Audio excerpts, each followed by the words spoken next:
برائی کو معمولی سمجھ کر اس کا ارتکاب نہیں کرنا چاہیے، کسی نیکی کو معمولی سمجھ کر اس کو چھوڑنا نہیں چاہیے۔ اگر آپ کے سامنے کوئی نیکی آئی، آپ کے دل میں ارادہ ابھرا یہ نیک عمل کرنا چاہیے، بظاہر وہ بہت ہی معمولی ہے، اور آپ نے قصد کر کے ارادہ کر کے اس نیکی کو کر لیا، چاہے وہ کسی جانور کو پانی پلانا کیوں نہ ہو، چاہے کوئی معمولی بات کیوں نہ ہو، اس موقع کو ضائع نہیں کرنا چاہیے، اس کو کرے۔ شاید اس نیکی کے پیچھے نیکیوں کا دروازہ کھل جائے اور آپ مسلسل اللہ کے قریب ہوتے جائیں، اللہ کے قریب ہوتے جائیں، نیکیوں پر نیکیاں کرتے جائیں۔ اس کی مثال ایسی ہے جس طریقے سے کسی جگہ پانی نہ ہو اور کوئی شخص اس زمین میں کوئی پتھر نکال لے اور چشمہ نکل آئے، وہاں تری آپ نے دیکھی اس شخص نے، اور اس پتھر کو ہٹا کر اس کے نیچے چشمہ نکلا، اور وہ چشمہ ایسا نکلا کہ اس میں کافی مقدار میں پانی، اس نے پورے علاقے کو سیراب کر دیا۔ یا کوئی پتھر ہٹا کر اس کے نیچے سونے کی کان نکل آئے، دس روز اور رنگ دلانے روڑ دو، اب وہ خزانہ ختم ہی نہیں ہوتا۔ کبھی اللہ جل شانہ اس طرح کرتا ہے، نیکی کو معمولی سمجھ کر اس کو چھوڑنا نہیں چاہیے، برائی کو معمولی سمجھ کر اس کا ارتکاب نہیں کرنا چاہیے۔ آپ کے سامنے برائی آئی، آپ کو پتہ ہے کہ اللہ کے رسول نے اس سے منع فرمایا، یہ برائی ہے، اللہ جل شانہ اس برائی سے ناراض ہوتا ہے، چاہے وہ بظاہر معمولی اور چھوٹی ہو، اس کو آپ کے دل اور آپ کے ضمیر نے آپ کو بتایا کہ یہ برائی ہے، پھر بھی آپ نے اس کو نہیں چھوڑا کیا۔ شاید اس چھوٹی برائی کے پیچھے برائیوں کا ایک بڑا دروازہ کھل جائے، اور اس میں برائیاں گناہ پر گناہ، برائی پر برائی اس سے دڑا دڑ نکل آ رہے، آپ اس کا ارتکاب کر رہے ہیں، تو آپ نے اپنے ساتھ زیادتی کی، اپنی دنیا کو بھی برباد کر دیا، برزخ اور آخرت کو بھی برباد کر دیا۔ رسول اللہ صلی اللہ علیہ وسلم نے ایک حدیث مبارک جو بخاری شریف کے اندر ہے، اس میں ارشاد فرمایا کہ ایک شخص راستے میں جا رہا تھا، جنگل تھا، اس کو پیاس لگی، پانی نہیں تھا، ادھر ادھر دیکھا، بہت سخت پیاس لگی، یہ حدیث کی کتابوں میں واقعہ موجود ہے۔ اس کو پیاس لگی، پانی کی تلاش میں کبھی ادھر کبھی ادھر بھاگتا ہے، شاید یہاں پانی ملے، شاید وہاں پانی ملے۔ جب آدمی کی بھوک اور پیاس کی شدت بڑھ جاتی ہے تو پھر ہر جگہ ہاتھ مارتا ہے، ہر جگہ کی طرف قدم اٹھاتا ہے۔ اچانک اس کی نظر ایک کنویں کے اوپر پڑی، وہاں پہنچا، اور جب دیکھا تو اس کے اوپر رسی بھی نہیں ہے، ڈول بھی نہیں ہے، کچھ بھی نہیں، کنواں ہے، اس میں دیکھا جھانک کر پانی ہے۔ یہ شخص اترا، یعنی جان جوکوں میں ڈال کر پانی پینے کے لیے نیچے اترا۔ کس طریقے سے اترا؟ مختلف طریقے ہوتے ہیں، بعض کنووں کے اندر پیر رکھنے کے لیے، جمانے کے لیے چھوٹے چھوٹے سوراخ بنے ہوتے ہیں، اور کنویں کے دیواروں پر ہاتھ رکھ کر نیچے اترتا ہے۔ یہ چلا گیا، پانی اس نے پی لیا، اپنی پیاس بجھائی، پھر باہر نکلا۔ جیسے ہی کنویں کے منڈیر پر نکلا، دیکھا ایک کتا بیٹھا ہوا ہے اور وہ ہانپ رہا ہے، اور اس کی زبان نکلی ہوئی ہے، اور وہ وہاں کنویں کے آس پاس جو گیلی مٹی ہے اس کو چاٹ رہا ہے۔ یہ سمجھا کہ اس کتے کو میری طرح پیاس لگی۔ آپ صلی اللہ علیہ وسلم نے حدیث مبارک میں یہ بھی ارشاد فرمایا کہ یہ انتہائی گند آدمی تھا، بہت بڑا گناہگار تھا، کوئی گناہ اس سے نہیں رہ گیا تھا زندگی میں۔ اور بعض روایت میں آتا ہے کہ یہ فاحشہ اور بدکار عورت تھی، فاحشہ عورت تھی، کوئی بھی گناہ یعنی زنا میں مبتلا ہوتی تھی پیسے لے لے کر، اس قسم کی عورت تھی۔ بعض روایات میں عورت کا تذکرہ ہے، بعض میں مرد کا ہے، شاید دونوں کا واقعہ ہو۔ تو جب اس نے کتے کو دیکھا، پیاس کی وجہ سے وہ زمین مٹی جو تر مٹی ہے، پانی نہیں ہے، اس کو چاٹ رہا ہے، وہ کنویں میں اتر نہیں سکتا، اس کو اس پہ ترس آیا اور اس نے اپنا موزہ اتارا، جوتا موزہ جو بند تھا جس میں پانی آ سکتا تھا تھوڑا، اس کے پاس کوئی اور چیز نہیں تھی، وہ لے کر اترا اور وہ موزہ اس نے بھر کر اپنے منہ میں پکڑا اور پھر دیوار پر ہاتھ رکھ رکھ کر اوپر چڑھ آیا اور کسی چھوٹے سے گھڑے میں بنا کر اس میں پانی ڈالا۔ جلدی وہ کتا اٹھا، اس نے پیا، جس طریقے سے کتے کے پینے کا انداز ہوتا ہے۔ اس نے وہ پانی ختم کیا، یہ سمجھا کہ اس کی پیاس بجھی نہیں ہے، پھر نیچے چلا گیا، پھر پانی نکالا، پھر نیچے گیا، پانی نکالا، جب تک اس کتے کی پیاس نہ بجھی تب تک یہ نکالتا رہا اور اس کو پلاتا رہا۔ آپ صلی اللہ علیہ وسلم نے ارشاد فرمایا کہ جب کتا پانی سے سیر ہوا تو فشکر لہ فغفر لہ، اللہ پاک نے اس کے اس عمل کی قدردانی کی اور اس کو بخش دیا۔ اب یہ کسی انسان کے ساتھ بھی بھلائی نہیں ہے، نہ کافر کے ساتھ نہ مسلمان کے ساتھ، لیکن ہے بھلائی، نیکی ہے، اور جانور کے ساتھ ہے، اور جانور بھی حلال جانور نہیں ہے، کتا ہے جو نجس ہے، اس کے ساتھ نیکی، یہ بھی اللہ جل شانہ کے ہم، اس کو اللہ تعالیٰ نے بخش دیا، اور آپ صلی اللہ علیہ وسلم نے ارشاد فرمایا کہ بخش دیا تو جنت میں داخل ہو۔ بہرحال میں عرض کر رہا تھا کہ کسی نیکی کو چھوٹا سمجھ کر اس کو چھوڑنا نہیں چاہیے، اور کسی برائی کو چھوٹا سمجھ کر اس کو کرنا نہیں چاہیے۔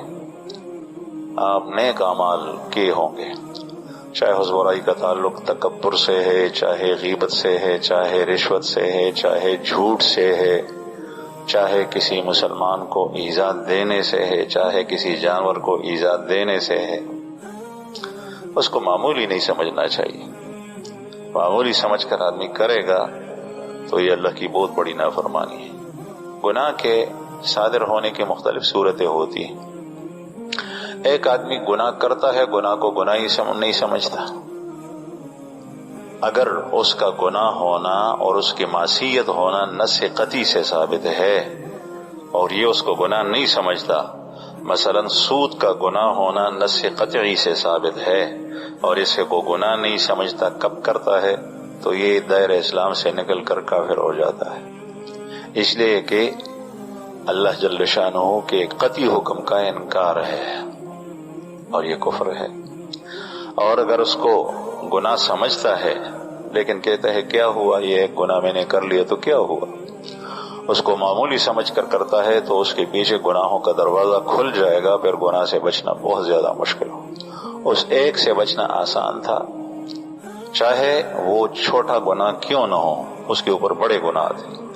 حضرت عبداللہ ابن مبارک رحمہ اللہ راستے میں سے گزر رہے تھے، ایک بچہ تھا، وہ بچوں سے الگ تھلگ کھیل رہا تھا، یہ اس کے پاس سے گزرے۔ عبداللہ ابن مبارک بہت بڑی شخصیت ہے، ولی اللہ ہیں، محدث ہیں، فقیہ ہیں اور مجاہد ہیں، اور ہر سال حج کرتے تھے، ایک سال جہاد میں جاتے تھے، اللہ کے دشمنوں سے اللہ کے راستے میں لڑتے تھے، عجیب قسم کے واقعات ہیں ان کے۔ تو اس بچے کے پاس سے گزرے، بچہ کھیل رہا ہے، تنہائی میں بیٹھا ہے، تو عبداللہ ابن مبارک رحمہ اللہ نے نہیں کھیل نہیں رہا، وہ بیٹھا ہے، دوسرے بچے کھیل رہے تھے، وہ گزرے تو دل میں آیا کہ اس بچے کو میں نے سلام نہیں کیا، حالانکہ آپ صلی اللہ علیہ وسلم کی عادت مبارکہ یہ تھی کہ بچوں کو سلام کرتے تھے۔ حضرت انس رضی اللہ عنہ راوی پھر واپس ہوئے، بچے کو سلام کیا، السلام علیکم۔ اس نے کہا وعلیکم السلام یا ابن المبارک، اے ابن مبارک تجھ پر سلام ہو۔ یہ حیران ہوئے میرا نام کیسا بچے کو معلوم، سمجھ گئے کہ یہ کوئی ایسا آدمی ہے جو بڑا ہو کر اللہ کے ہاں بہت مقرب بندہ بننے والا ہے۔ بعض بچے بچپن ہی میں ایسی باتیں کرتے ہیں، ایسے کام کرتے ہیں جس سے پتہ چلتا ہے کہ اللہ پاک کی اس کے اوپر خاص نظر ہے۔ پھر اس کے پاس بیٹھ گئے تو عبداللہ بن مبارک رحمہ اللہ نے پوچھا کہ آپ کھیلتے کیوں نہیں، یہ دوسرے بچے کھیلتے ہیں؟ تو اس نے کہا ہمیں کھیلنے کے لیے پیدا کیا گیا، ہم تو اللہ پاک نے ہمیں عبادت کے لیے پیدا کیا، ہمیں کھیلنے کے لیے نہیں پیدا کیا۔ پھر عبداللہ بن مبارک رحمہ اللہ نے پوچھا کہ ابھی آپ مکلف نہیں ہیں اور آپ اتنے فکر مند ہیں، جب بڑے ہو جائیں گے تو پھر آپ مکلف ہو جائیں گے، تو آپ اتنے فکر اور غم میں کیوں بیٹھے ہیں؟ آپ کو کیا فکر ہے؟ ابھی اب اللہ جل شانہ کا حکم آپ کے اوپر فرض نہیں ہو۔ اس نے کہا کہ نہیں، اللہ جل شانہ وہ خدا ہے، وہ مالک ہے، ہم اس کی مخلوق ہیں۔ میں اپنی ماں کو دیکھتا ہوں، جب وہ ہانڈی پکاتی ہے، اس کے نیچے آگ جلاتی ہے تو سب سے پہلے چھوٹے چھوٹے تنکے اس میں رکھتی ہے، بھوسا یا دوسری چیزیں، چھوٹے تنکے، اس کو آگ لگاتی ہے۔ جب اس کو آگ لگتی ہے تو پھر بڑی لکڑیاں اس کے اوپر رکھتی ہے، پھر ہانڈی پک جاتی ہے۔ تو سب سے پہلے آگ جو دھنکایا جاتا ہے، بھڑکایا جاتا ہے، تو چھوٹے چھوٹے تنکوں سے بھڑکایا جاتا ہے۔ یہ کس کو معلوم ہے کہ شاید جہنم کے اندر اول چھوٹوں کو ڈال دیا جائے؟ جہنم بھی اللہ کی مخلوق ہے، ہم بھی اللہ کی مخلوق ہے۔ اگر اللہ پاک کا قہر و غضب اس طریقے سے ہوا کہ اس نے پہلے اس کو ڈالا، ہمیں ڈال، مجھے اس بات کی فکر ہے۔ تو عبداللہ بن مبارک رحمہ اللہ حیران ہو گئے اس کی مثال کو۔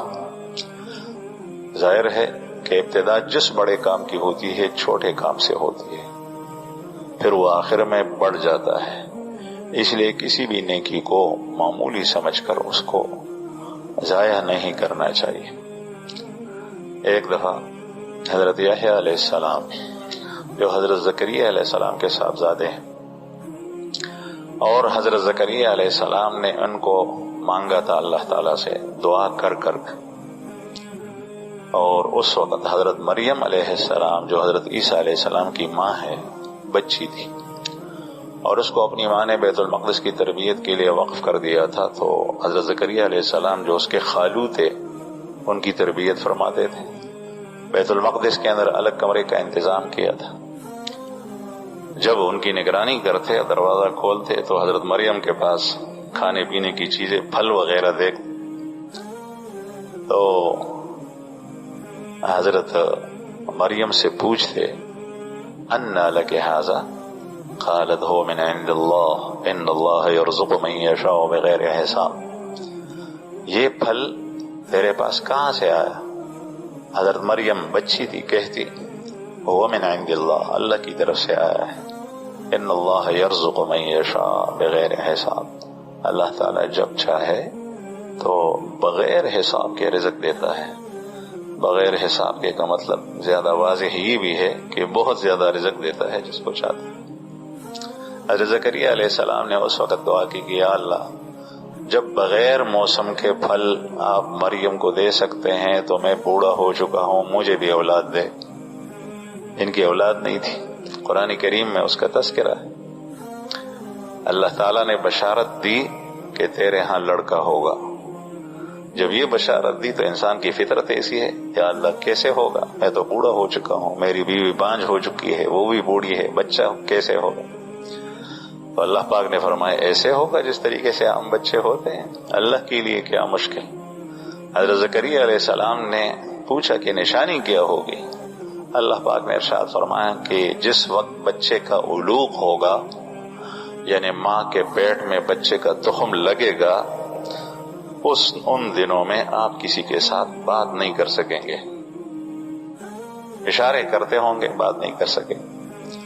تو جس دن علوق ہو رہا تھا حضرت زکریا علیہ السلام بات نہیں کر سکتے تھے، تو اللہ جل شانہ نے بچے کا علوق کر دیا، پھر بچہ ہوا، اس کا نام تھا حضرت یحییٰ علیہ السلام۔ یہ وہ زمانہ ہے کہ اس کے متصل بعد حضرت عیسیٰ علیہ السلام بھی پیدا ہو گئے تھے۔ حضرت یحییٰ علیہ السلام پیدا ہوئے تو انتہائی پاکیزہ، بچپن سے بہت پاک۔ قرآن کریم میں اللہ پاک نے ارشاد فرمایا ہے کہ ان جیسی صفات کا بچہ پہلے نہیں ہوا تھا، یا اس کا ہم نام بچہ پہلے نہیں ہوا تھا۔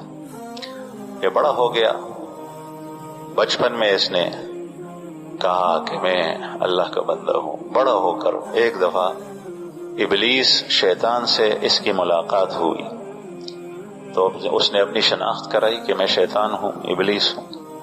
حضرت یحییٰ علیہ السلام نے پوچھا کہ تم نے لوگوں کو کیسے پایا ہے، مجھے بتا دو۔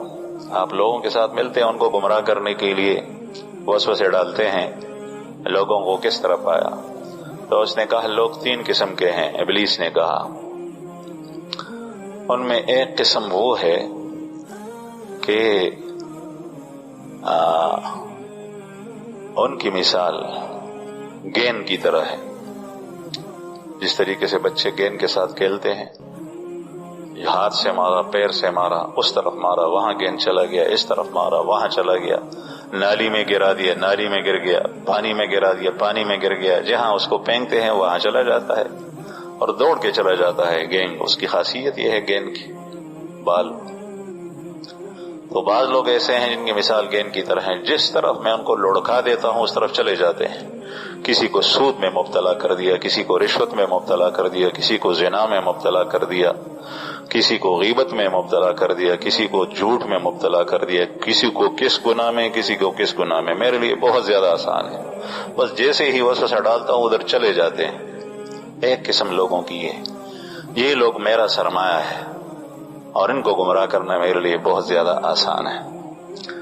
دوسرے قسم کے وہ لوگ میں نے دیکھے کہ جب میں ان کو گمراہ کرتا ہوں ان کے دل میں وسوسہ ڈال کر، پھر جب گناہ کرتے ہیں تو فوراً ہی واپس آ جاتے ہیں، یا گناہ سے پہلے یا گناہ کے ارتکاب کے بعد، پھر واپس آتے ہیں، یا اللہ ہمیں معاف فرما، مجھ سے غلطی ہو گئی، مجھ سے کوتاہی ہو گئی۔ اس کو توبہ کہتے ہیں۔ قرآن کریم میں اور رسول اللہ صلی اللہ علیہ وسلم کی احادیث مبارکہ میں اس کا تذکرہ ہے۔ التائب من الذنب کمن لا ذنب لہ، آپ صلی اللہ علیہ وسلم نے ارشاد فرمایا کہ گناہ سے توبہ کرنے والا ایسا ہے جس طریقے سے اس نے گناہ کیا ہی نہیں۔ اتنا مہربان اللہ ہے، گناہ بھی کیا اور پھر اس کے بعد اللہ نے معاف بھی کر دیا۔ اس کی وجہ یہ ہے کہ اس نے توبہ کیا، گناہ کیا، معاف کر دیا، اللہ نے معافی مانگی۔ جس وقت ایک تو پہلی بات سے معلوم ہوا کہ انسان کو چاہیے کہ شیطان کی گیند نہ بنے، بال نہ بنے، بس جس طریقے سے اس کی زبان پہ الفاظ جاری کیے کہتا چلا جاتا ہے، کہتا چلا جاتا ہے، اس کو کوئی پرواہ ہی نہیں ہے کہ میں یہ جھوٹ بولتا ہوں، دوسرے کی تحقیر ہوتی ہے، دین اسلام کے خلاف کلمہ نکلتا ہے، اللہ ناراض ہوتا ہے، عجیب قسم کی باتیں کرتے ہیں لوگوں کو ہنسانے کے لیے، مجلس کو ہنسانے کے لیے، اللہ کی ناراضگی کی باتیں کرتا ہے، اللہ پاک اس سے غصہ ہوتا ہے، گیند بنایا شیطان نے، اس کو جدھر لے جاتا ہے۔ یہ بھی نہیں بننا چاہیے کہ گناہ کر کے اس کو چھوڑ بیٹھے، فوراً توبہ کرنا چاہیے۔ تو شیطان نے کہا کہ ان لوگوں، یہ میں محنت کرتا ہوں ان پر، یہ میری محنت کو یہ لوگ ضائع کرتے ہیں، گناہ کی طرف لے جاتا ہوں پھر واپس آتے ہیں، توبہ کر کے پھر گناہ کی طرف لے جاتا ہوں پھر واپس آتا ہے۔ ان لوگوں نے میری کمر توڑ دی ہے، میں محنت کرتا ہوں یہ پھر دوبارہ اس کو توبہ کر کے وہ ساری کی ساری کمائی میری ختم ہو جاتی۔ تیسرے قسم کے وہ لوگ ہیں کہ جن کے اوپر میرا کوئی زور اور بس نہیں چلتا، وہ اللہ کی حفاظت میں ہے، اور وہ انبیاء کرام ہیں اور صدیقین، ان کے قریب لوگ۔ تو حضرت یحییٰ علیہ السلام نے پوچھا کہ میری کیا حالت ہے؟ تو شیطان نے کہا تو بھی ان لوگوں میں سے ہیں جس کو گمراہ کرنا میرے لیے مشکل ہے، ان کے اوپر میرا زور نہیں چلتا۔ حضرت یحییٰ علیہ السلام نے فرمایا کبھی زندگی میں کوئی ایسا موقع تیرے ہاتھ آیا مجھے گمراہ کرنے کے لیے؟ ابلیس نے کہا کہ ہاں ایک دفعہ آیا تھا۔ تو حضرت یحییٰ علیہ السلام نے فرمایا کیا؟ شیطان نے کہا کہ تو کھانا کھا رہا تھا، اس کھانے میں نے تیرے لیے وہ لذیذ کھانا تھا تو میں نے تیرے ذہن کے اندر وسوسہ ڈالا کہ کھاتے جاؤ، بہت اچھا کھانا ہے کھاؤ۔ آپ نے زیادہ کھانا کھا لیا رات کو، اور آپ کی رات کی نماز تہجد کی نماز فوت ہو گئی تھی۔ تو میں اس رات کامیاب ہوا تھا۔ اب یہ نہ گناہ ہے، فرض بھی نہیں چھوٹا، گناہ کا ارتکاب بھی نہیں ہوا، لیکن کم از کم کہتے ہیں کہ میری محنت اس دن ٹکانے لگی اور یہ شکار تیرے اندر ہاتھ آیا تھا۔ تو حضرت یحییٰ علیہ السلام نے فرمایا کہ آئندہ میں وعدہ کرتا ہوں کہ میں بھوکا سوؤں گا لیکن پیٹ بھر کے کھانا نہیں کھاؤں گا۔ تو شیطان نے اپنے آپ کو مارنا پیٹنا شروع کیا کہ میں بھی آئندہ کسی کو نصیحت نہیں کروں گا۔ میں نے برا کیا جو تجھے نصیحت کی۔ بہرحال نیکی کو معمولی سے نہیں سمجھنا چاہیے، گمراہی کو گناہ کو چھوٹا نہیں سمجھنا چاہیے۔ اب کھانا زیادہ کھانا یہ گناہ بھی نہیں ہے، لیکن حسنات الابرار سیئات المقربین، مقربین کے لیے معمولی سی لغزش جو عام لوگوں کے لیے نیکی ہوتی ہے وہ مقربین کے حق میں گناہ تصور کیا جاتا ہے۔ اس لیے اللہ جل شانہ نے نبی کریم صلی اللہ علیہ وسلم کو غفر اللہ ما تقدم من ذنبک وما تأخر جو مغفرت کے بارے میں ارشاد فرمایا، اس کا مطلب یہ نہیں ہے کہ آپ کے گناہ تھے وہ معاف ہو گئے، نہیں۔ اگر کسی جگہ افضل کو چھوڑ کر غیر افضل پر آپ نے عمل کیا، احسن کو چھوڑ کر غیر احسن کے اوپر عمل کیا، یعنی ایک صورت بہت بہتر تھی دوسری بھی بہتر تھی لیکن اس سے کم، تو یہ پیغمبر کے حق میں ایسا شمار کیا جاتا ہے جس طریقے سے کسی کوتاہی اور گناہ ہوتا ہے۔ بہرحال گناہ کو چھوٹا سمجھ کر اس کو کرنا نہیں چاہیے۔ کبھی آدمی پھسل جاتا ہے، ایسا پھسلتا ہے، آپ کو پتا ہے کہ پھسلن جس جگہ میں لوگ پھسلتے ہیں، ہم دریا کے کنارے رہتے تھے، منگا بوتا پختوں کے خویدان کے ملی و مراواش تدا سے مشے جوڑ کو پترس بانے بزم کا ترسین پورے باغا خویدو پہ بانے و معشومان کے ناستل بیا پہ خویدل۔ جب ایک دفعہ آپ پھسل گئے اس پہ تو پھر دور تک اس کو اپنے آپ کو قابو کرنا بہت زیادہ مشکل ہوتا۔ اگے تھا وہ منگ خویدان کے پھسلن کہتے ہیں۔ جب ایک مرتبہ آپ کے قدم پھسل گئے ایک ہی دفعہ معمولی سی، بس اب رکنا مشکل ہوگا۔ اس لیے گناہ سے بچنا چاہیے، کسی گناہ کو معمولی نہیں سمجھنا چاہیے، شاید اس کے پیچھے بڑے گناہوں کے دروازے کھل جائیں، کسی نیکی کو معمولی نہیں سمجھنا چاہیے۔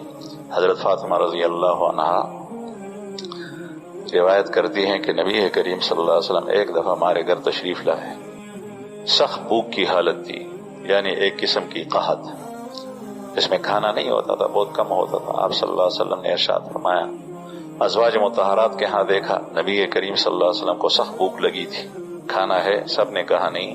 ایک ایک گھر میں گئے، کھانا نہیں تھا۔ پھر اپنی بیٹی کے گھر آئے حضرت فاطمہ رضی اللہ عنہا، تو ان سے پوچھا کہ کھانے کا کچھ ہے؟ حضرت فاطمہ رضی اللہ عنہ فرماتی ہیں کہ ہم نے دیکھا گھر میں کوئی چیز نہیں تھی، نہ کوئی کھجور ہے، نہ اور کچھ ہے، نہ گوشت ہے، نہ سوکھا، نہ تازہ، کچھ بھی نہیں۔ تو آپ صلی اللہ علیہ وسلم اسی بھوک کی حالت میں گھر سے باہر نکلے۔ جب آپ تشریف لے گئے تو باندی ہماری لونڈی وہ کسی پڑوسن کے گھر سے کھانا لے کر آئی، 2 روٹیاں تھی، چپاتیاں اور ایک گوشت کا ٹکڑا تھا۔ جیسے ہی وہ آئی تو فرماتی ہیں کہ میں بھی بھوکی تھی، بچے بھی بھوکے تھے، اور حضرت علی کرم اللہ وجہہ شوہر بھی بھوکے ہیں، سب بھوکے ہیں، لیکن میں نے دل میں کہا کہ جب تک رسول اللہ صلی اللہ علیہ وسلم نے نہ کھایا ہو تو میں بالکل نہیں کھاؤں گی، نہ بچوں کو کھلاؤں گی، اس لیے کہ آپ صلی اللہ علیہ وسلم کی حالت کو میں نے دیکھا۔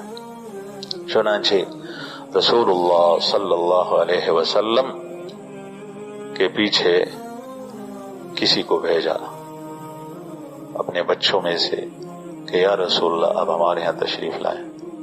نبی کریم صلی اللہ علیہ وسلم میں تواضع حد درجے کی تھی، ابھی آئے تھے، واپس گئے تھے، پھر آئے، اور حضرت فاطمہ رضی اللہ عنہا نے کسی برتن میں اس کھانے کو چھپا کے رکھا تھا. 2 روٹیاں تھیں، ایک گوشت کی بوٹی تھی. تو انہوں نے عرض کیا کہ یا رسول اللہ کھانا مل گیا ہے، آپ تناول فرمائیں. جیسے ہی وہ برتن کھولا تو 2 روٹیوں کی بجائے وہ برتن بھرا ہوا تھا، اور گوشت کے ایک ٹکڑے کے بجائے، ایک بوٹی کے بجائے وہ گوشت سے برتن بھرا ہوا تھا. بڑی خوش ہوئی. آپ صلی اللہ علیہ وسلم کی نظر پڑی تو فرمائے فاطمہ یہ کہاں سے؟ قالت هو من عند اللہ ان اللہ یرزق من یشاء بغیر حساب. حضرت فاطمہ رضی اللہ نے فرمایا کہ اللہ کی طرف سے، یا رسول اللہ ابا جان اللہ کی طرف سے آیا ہے، ان اللہ یرزق من یشاء بغیر حساب، اللہ جل شانہ رزق دیتا ہے جس کو چاہے بغیر حساب کے. تو آپ صلی اللہ علیہ وسلم نے اللہ کا شکر ادا کیا، الحمدللہ کہ میری بچی کو اللہ جل شانہ نے بنی اسرائیل میں سب سے بہترین عورت جو بنی اسرائیل کی سیدہ ہے، سردار ہے، مریم جیسی بات اس کی زبان پہ جاری فرمائی. وہ بات تھی جو میں نے پہلے عرض کی کہ حضرت مریم نے بھی کہا تھا ہوا من عند اللہ، اللہ کی طرف سے ہے یہ رزق، ان اللہ یرزق من یشاء بغیر حساب. اور آپ نے بھی یہ کہا کہ ہوا من عند اللہ ان اللہ یرزق من یشاء بغیر حساب. آپ انداز لگائیں، اس کو کہتے ہیں ایمان. آپ کی زبان پر ایک لفظ جاری ہونے سے آپ کی ایمان کا پتہ چلتا ہے، اور آپ کی زبان پر ایک لفظ برا جاری ہونے سے اندر کے نفاق اور کفر کا پتہ چل جاتا ہے. کبھی ایک لفظ ہوتا ہے، ایک آدمی زبان پر لاتا ہے، اس کے پیچھے اچھے جذبات، ایمانی صفات ہوتی ہیں، اور پختہ اور مضبوط ایمان ہوتا ہے، اس لفظ میں بہت بڑا اجر ہوتا ہے اس کے لیے. اور کبھی ایک لفظ کسی کی زبان پر جاری ہوتا ہے، اس کے پیچھے برے جذبات ہوتے ہیں، بری صفات ہوتی ہیں، منافقانہ صفتیں ہوتی ہیں، کفری صفات ہوتی ہیں، کفر ہوتا ہے، وہ اس کے لیے وبال جان بن جاتا ہے، دنیا میں بھی اور آخرت کے اندر بھی. اس لیے اپنے دل کی حالت کو اچھا کرنا چاہیے، اور اپنے رب کے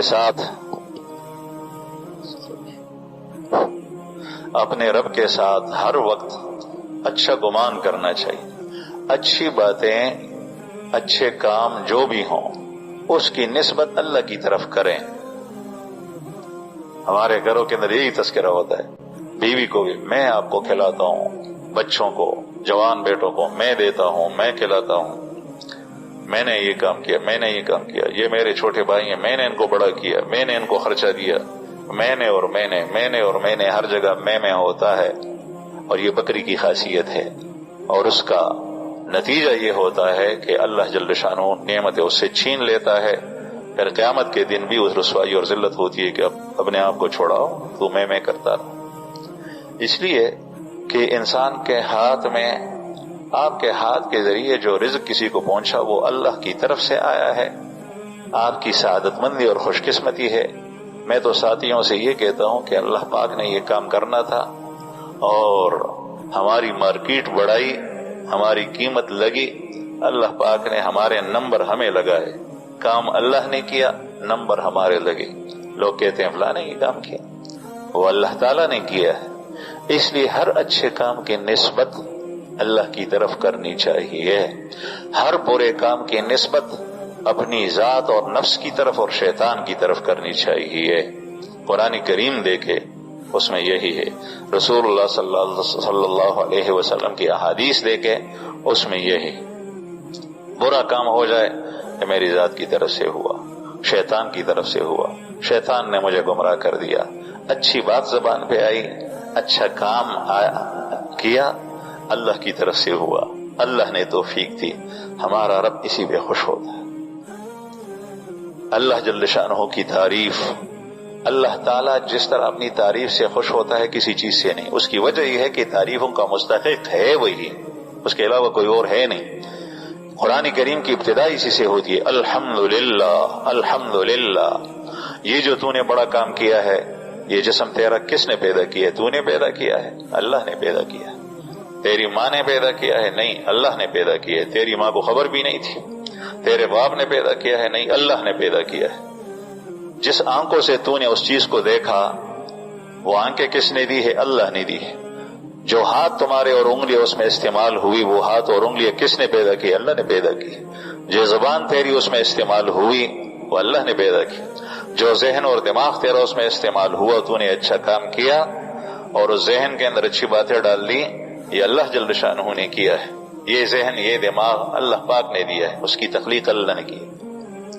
تو میں عرض کر رہا تھا کہ یہ سب تعریف اللہ کی ہے، اس لیے اللہ تعالیٰ جتنی اپنی تعریف سے خوش ہوتا ہے کسی اور چیز سے. تو رسول اللہ صلی اللہ علیہ وسلم نے اپنی بیٹی سے یہ جملہ سن کر ارشاد فرمایا کہ وہ بنی اسرائیل کی سیدہ تھی اور تو اس امت کی عورتوں کی سردار ہے.